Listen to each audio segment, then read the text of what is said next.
All right, I'm supposed to be deer hunting here, but it's very warm, and these hardwood leaves are like walking on cornflakes. So I figured I'd take a scenic walk over here. So while taking a scenic walk, I figured I'd make a little video of nice examples of different species of trees. I'm on the south side of the lake in the UP here where I came from. I like my swamp and I like that. I got no beef with northern Minnesota, but this is my country here. So we're just gonna do a little tree tour. So the first one we got here is a eastern white cedar. I figured I'd start here because I don't know how many more of them I'm gonna see here. They just kind of occur in patches or sort of highland cedar. So this isn't a monster. It's maybe 24, 26 inches on the butt. I could find a lot bigger than that around here, but we'll flip you around here and let you take a look at that. And then when we come across a good example of other species or anything else interesting, we'll get a little clip. So there we go, eastern white cedar.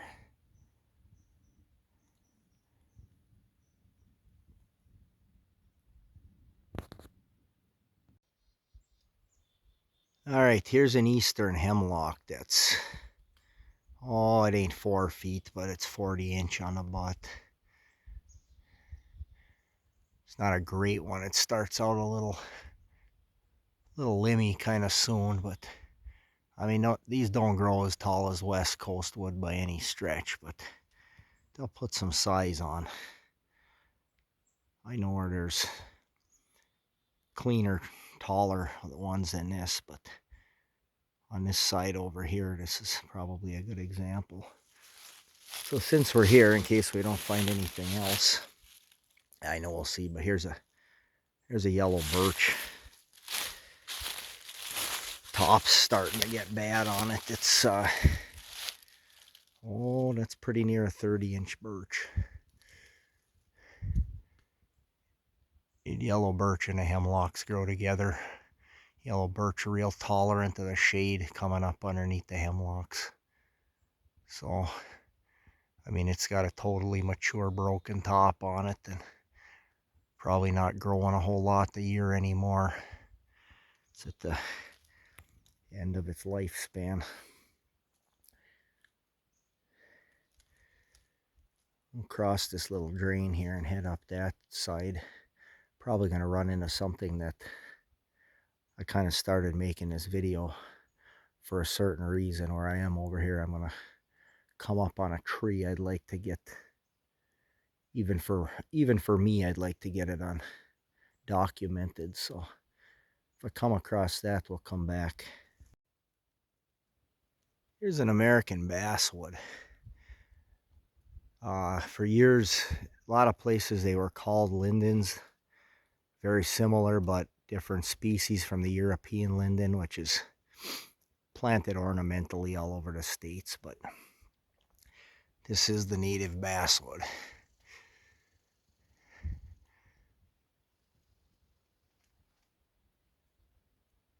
Grew this sucker out of it there at some point. That's real common for them to grow one out of a stump. There's another double basswood out of the stump right there. A couple of 2-foot trees growing together. Well, this is my favorite tree, the one I miss the most where I live now. Hard maple, Acer saccharum. There's certainly bigger ones than this out here anyway, but this is a good example of a still healthy. It's snuck up here between the hemlocks, but top's not really falling apart on it. I mean, for the size of the trunk, you know, when they get this old, they just don't have any taper to them. They canopy out and they just keep turning into just a big column. If I come across any super examples, I'll grab another one of these, but that's a pretty nice one there. All right, I'll get this one because I don't know if I'm going to find a... Yeah, I'll find more of them, but I don't know how many decent sized ones I'll find. It's a soft maple, red maple, Acer rubrum. It's got a little bit of a split right there. I don't know if you can see it from here, but got much bigger red buds on them even this time of year. That one, there's another hard maple growing right next to it right there. And there can be a lot of difference in the bark, but you see the scaly how this one is. And then the limbs on top are a lot smoother too. Okay, we'll keep making our way to the east. All right, the way we're headed here, we're trying to run into a a super massive white ash that I know about over here. It's not the biggest white ash I've ever seen, but in easy walking distance from where we are, it's probably the biggest one I know of. Wanted to get that. There's documented ash borer not too far from here, and it's going to be a crying shame if all of this stuff goes, but this is a very nice white ash right here.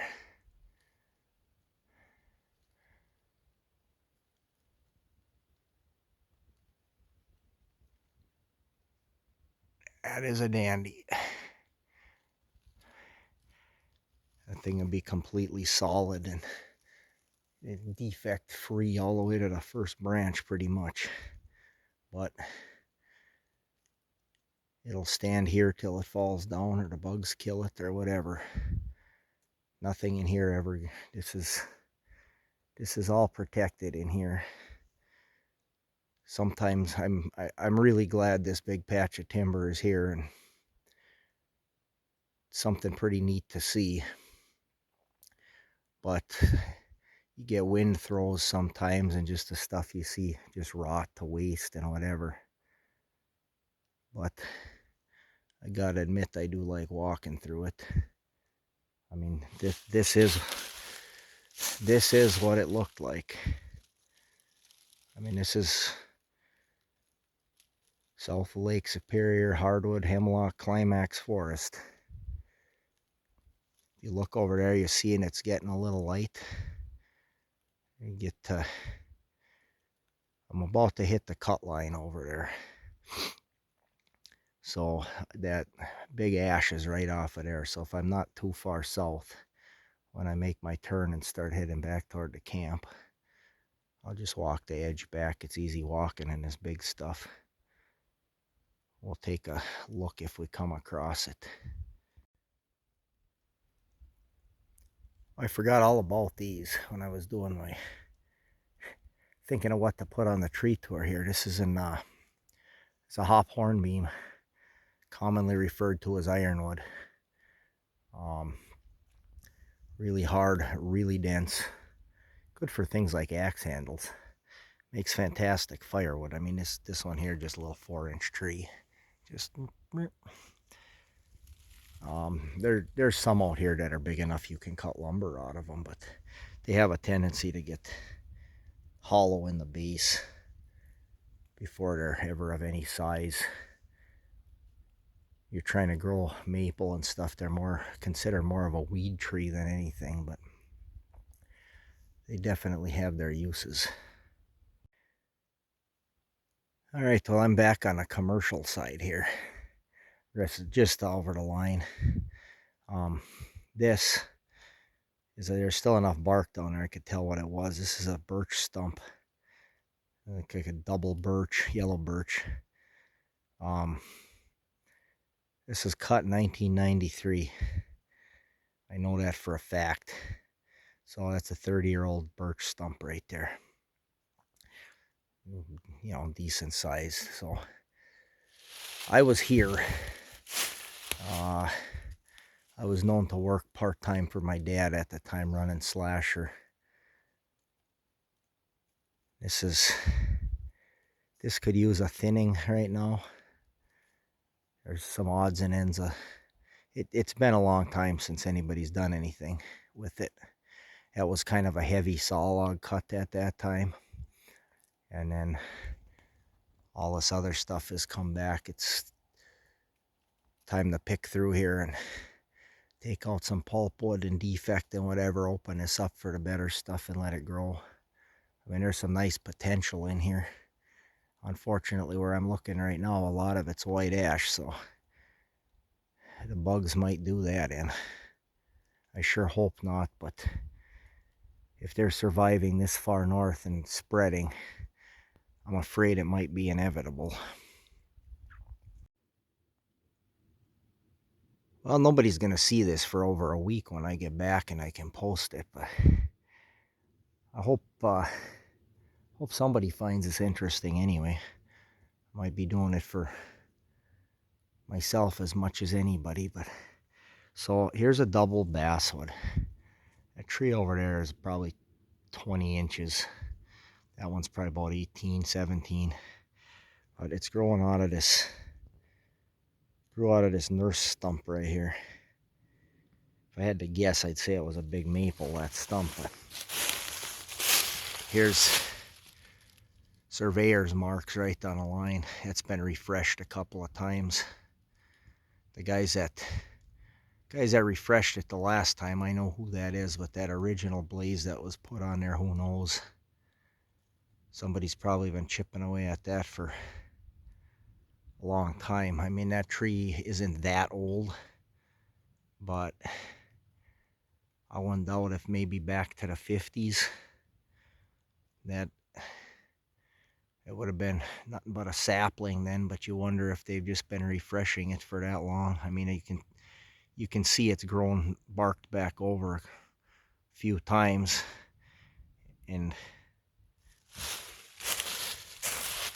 too much sun in the camera here. Being that that's, I know that that's 30 years old right there. See those holes? Some right there. Northern sapsucker, species of woodpecker. Drill into the cambium layer and get the sugary stuff. They love basswoods, I think probably because they're easy. And they'll find some sugar maples, hard maples too, you'll see that are just black. They have sugar. The sap will run down and make those trees really dark. Just kind of stain the bark, but you can find them full of sapsucker holes. The bad part of that is what happens in the wood. They'll put that mark in that cambium layer, and then you'll get a little spot, and that spot will continue to grow out with that tree for the rest of its life. And if you're looking at saw timber or veneer, it's called bird peck. It's considered a defect. And there's some trees that don't have it. When they find a tree that they like, they'll stick with it and really beat on that tree. So it's kind of a scattered thing.